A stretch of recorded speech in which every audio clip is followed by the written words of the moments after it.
मच्युता मद्गता प्राणा बोधयन्ता परस्परं कथायन्तश्च मां नित्यं तुष्यन्ति च रमन्ति च. Translation: The thoughts of my pure devotees dwell in me. Their lives are fully devoted to my service. They desire great satisfaction and bliss from always enlightening one another and conversing about me. So, thank you everyone for joining. I'll cut short down the purport because I don't have, definitely please read through the purport. It's very beautiful how Prabhupada described it, especially if we are aspiring to reach that stage of pure devotion. Very beautiful. But I wanted to share one story where it was like the early 60s, 1960s, and Prabhupada was to give a lecture, and the devotees, the senior sannyasis, when they had arranged the lecture, very few people came up. It would be less than what is there today also, like four people at best. And everybody was very disappointed. They went with like sorrow, morose faces to Prabhupada and said, Prabhupada, we're sorry, there aren't any people who showed up. And Prabhupada said, who said that? First of all, my Guru Maharaj, he instructed me very clearly that go to America and preach. If no one shows up, preach to the walls. And he said that, what do you mean that nobody showed up? Didn't you see such great people showed up? Didn't you see Lord Shiva? Didn't you see Narad Muni? Didn't you see all the rishis? And the devotees had no idea what to say. They said, no Prabhupada, we didn't see any of them. And he said, you don't know that Lord Shiva, Narada, all these great personalities, all these great devotees are always present whenever there's Hari Katha going on. They will naturally appear because Hari Katha is so relishable to the pure devotees. We all are trying to find this pleasure and love in this world, in this material world. Everyone has this longing in this world to find some sort of pleasure and some sort of love. And we try to find it by our material attachments, our mother, our father, our husband, wife, children. We all have that longing for desire, and in our mind we are just trying to break it down in these people. I'm getting love from my wife, I'm getting love from my mother, I'm getting love from my son. But in reality, even after we have, I'm guessing all of you hopefully have parents and all that, right? But do you still feel completely satisfied? That longing for love is still there. It's always going to be there. That longing for happiness is still there. That is because that is material happiness which is never satisfying. Material happiness will always leave you with that longing of searching for the supreme bliss. Hare Krishna, Krishna Krishna, Hare, Hare Rama, Rama Rama, Hare Hare. In this, the Rama, I think Salam Prabhu also spoke on the Saturday class about this. Rama could one mean Lord Ramachandra, Balaram, or it could mean, what does Krishna mean first of all? All attractive. Rama means the one who gives pleasure to one. The one who gives pleasure to one. That is why Prabhupada keeps on using this word transcendental. What does transcendental? Have you actually thought and actually figured out what this transcendental word means? We see it everywhere. Yeah. Bhagavatam, Bhagavad Gita, Nectar of Devotion. Any book you open, transcendental bliss. What is this transcendental bliss? Transcendental bliss is something that's out of this world, that's beyond this material world. That supreme happiness that gives you self-satisfaction. Where even if you have everything material taken away from you, you still, that longing is no longer there. You feel completely satisfied. You are in a state of complete bliss and happiness, which is what Krishna consciousness gives you over a point. Initially, we might come for some material desires, like it's given in Bhagavad Gita only. Chaturvija bhajante mam jana sukrito arjuna artha jigyasur artharthi jnani cha bharat arsava. That 4 types of people, Arjun, come to me. Artha, which means people who are in distress. Jigyasa, or curiosity, or people who are inquisitive. Artharthi, people who are, in Bengali we say lobhi. Lobhi means greedy, like looking for material gains. Some sort, oh God, give me this, give me my daily bread, give me money. And last is the people, this is like out of all the stages, that's why in the verse also it's mentioned at the end, that Jnani. Jnani means one who has got complete knowledge and is able to render complete devotional service, which is the position that Prabhupada in this purport is talking about. People who are in the Jnani stage, they relish Krishna Katha, they relish talks about Krishna, they can only think about that. And they are completely absorbed in that. And who are these people, who are these Jnanis that I'm talking about? These Jnanis are also called sadhus. And what does a sadhu does? He cuts. What does he cut, Mataji? What is it? Material. Very good. You got it in the first go. Yes, Sadhu cuts a material attachment with his sharp words. Sadhu will put in doubt, that seed of doubt that he'll put inside you, that will make you question, why am I even attached to these material things? Sadhu is supposed to use that knife to cut it. And you might think, well, I should be away from these sadhus. He's trying to take away every material pleasure he wants. But what we don't realize is, if the sadhu doesn't show his mercy and cut it, who will take it away from us? Kala Shakti, time. Time eventually will take everything. Your mother, father, your children, everything will go, because time is unstoppable. And that's why we rely on the mercy of the sadhu. If we think about it, all of us that are sitting here, we are also over here because of mercy of some Vaishnava, some sadhu, who had planted the seed of doubt inside us. And with that seed of doubt, we nurtured it over time, and now we are here. I won't say that especially about me, I am not anywhere close to being a perfect devotee or a good devotee as well. But at least that seed is now growing. We can see it ourselves. From where we started, we have really come a long way. We are getting the thirst, the love for Krishna Katha, the love for knowing about Krishna, the service of Krishna. And that's what is given in this verse.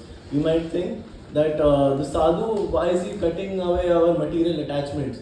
But let me ask you one thing. When we have an infected tooth, we go to the dentist and the dentist removes it.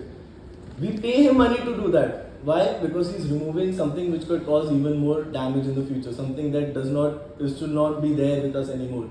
Similarly, a sadhu cuts away this material detachment.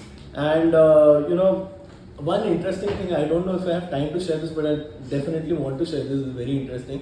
In the Chaitanya Charitamrita, it's given, and please listen to this carefully rather than laughing amongst yourselves. In the Chaitanya Charitamrita, it's given that as one goes more west from Navadvip, the birthplace of Lord Chaitanya, you will see more and more materialistic people.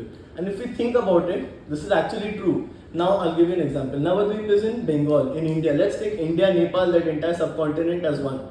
So India, Nepal, very high levels of religiosity, piety and all that, very pious people. You go slightly to the west, what comes? The Middle East. Middle East, you'll see they are sort of like, they're fanatic religions, but they are not incomplete of God consciousness. They still have God consciousness. In fact, we'll say that they're too stout upon their God consciousness. They're too fanatics. They just they tweak it a little bit. We want to eat meat in the name of halal. They do that, but still that religiosity is there. We go slightly west from that, what comes? Europe. Europe is where material life takes over. People are very materialistic. However, if we go even more west from that, comes America. And when America comes in, even Europeans look like civilized people. It looks like a civilized society. Europeans themselves say that America is just the Wild West. They think that they are all just crazy material people. America, complete levels of religiosity, no God consciousness, nothing. We go even more west than that, what comes? Japan. Japan is taking over America in materialism anyways. Better trains, better cars, their entire work culture is based on just karma. They have no God consciousness. And finally, we go even more west from Japan, what comes? China. And China is the most materialistic country. They have no concept of God. There's no religion in China. They're all just money-minded communists. They just want to make money. And even the great leaders, like apparently the greatest religious leader, Confucius, I think his name was.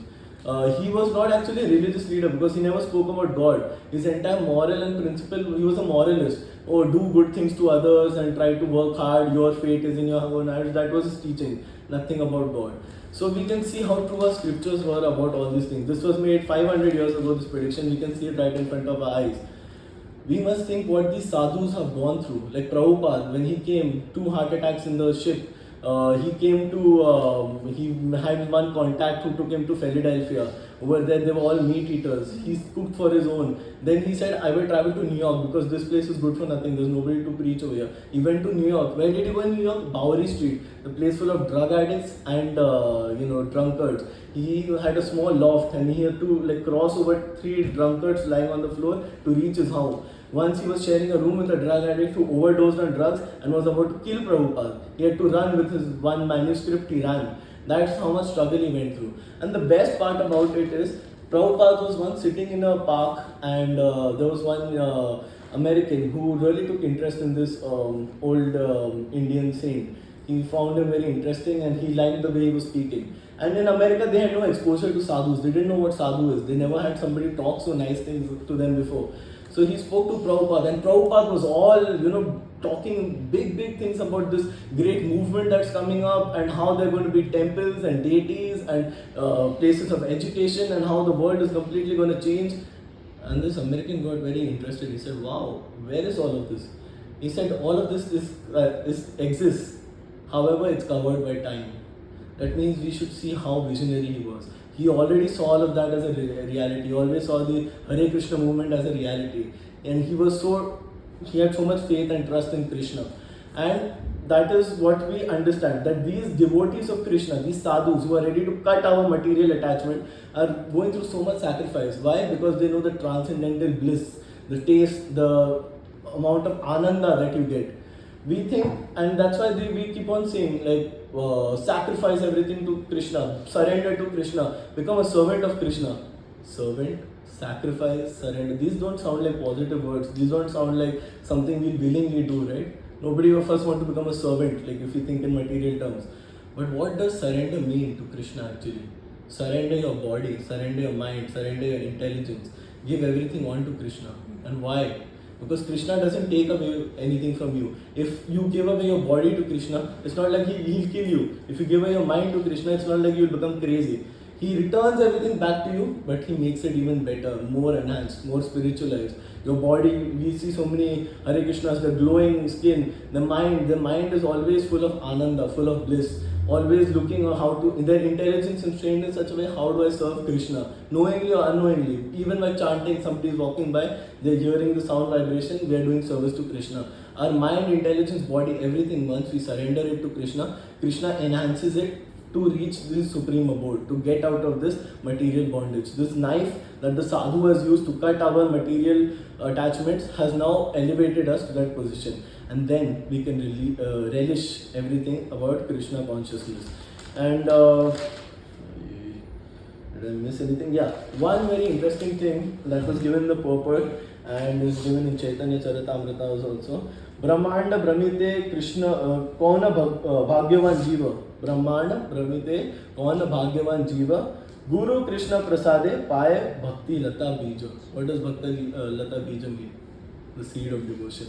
It's poured into our heart. It's forced into our heart. Even when we hear the sound vibration, who knows how many births ago we probably came across Hare Krishna sound vibration. Probably we were like a dog or a pigeon and we happened to hear that sound vibration. But that seed was put thanks to the mercy of a sadhu, thanks to the mercy of Vaishnava. And today we are seeing how it's growing slowly and slowly. And what's the process that's given by our acharyas to nourish it? A plant, if you sow a seed in the soil, you need to water it as well to grow it, right? What is the watering that is prescribed to us? Chanting of the Hare Krishna Maha Mantra. Hare Krishna, Krishna Krishna, Hare Hare, Hare Ram, Ram Ram, Hare Hare. Whenever we chant this holy name, even though it sounds very simple, it doesn't feel very complicated. We always want to think that I want to sit and suddenly some kundalini will wake up and all that nonsense. But actually, it's the simple things that we miss out, which are actually watering a plant might look like a simple act. It may not show us immediate results, but over time and time, that small seed becomes a huge tree, a fruit-bearing tree.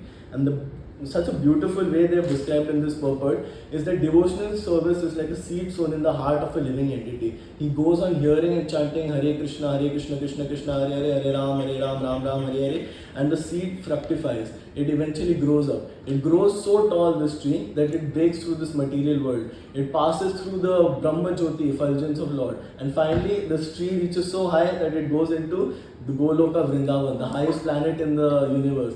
And over there, we start bearing fruits. That same fruit nourishes others. The fruits also give out seeds, and that seed gives an opportunity for other jivas to also rise to that opportunity slowly or surely. That's why hence we should focus on watering this plant that we have, and we should offer everything to Krishna. Krishna will give you the intelligence to come to him. And Hare Krishna is the knife that we use to cut this material bondage. So we should be glad because of the mercy given to us by Vaishnavas and other sadhus. And most importantly, why should we chant Hare Krishna? There was one man who was very dehydrated. He had been walking in the desert for a very long time. And he went to the doctor. He was like completely drowsy and like dizzy, and just he thought he had got some serious illness. He went to the doctor and he said, "Doctor, you need to give me injection, do some surgery. I've got some serious disease. I'm fainting almost." Doctor looked at him and said, "You're just dehydrated. Drink lemonade or something. You'll be fine." And he said, "Drink lemonade? You think I traveled so long to here? Drink lemonade?" He got very angry. He said, "No, doctor, give me an injection. Give me a surgery right now. I didn't come to the doctor to be told I need a lemonade." The point of the story is that it's the simple things that we require to treat ourselves. Even though the drinking lemonade might seem like a very small thing, but it's very important. That's the disease, that's the cure for our disease. Similarly, we need to cure our material disease by the simple process of chanting Hare Krishna. So let's all water our seed one more time. Hare Krishna, Krishna Krishna, Hare Hare, Hare Rama, Rama Rama, Hare Hare. Thank you very much.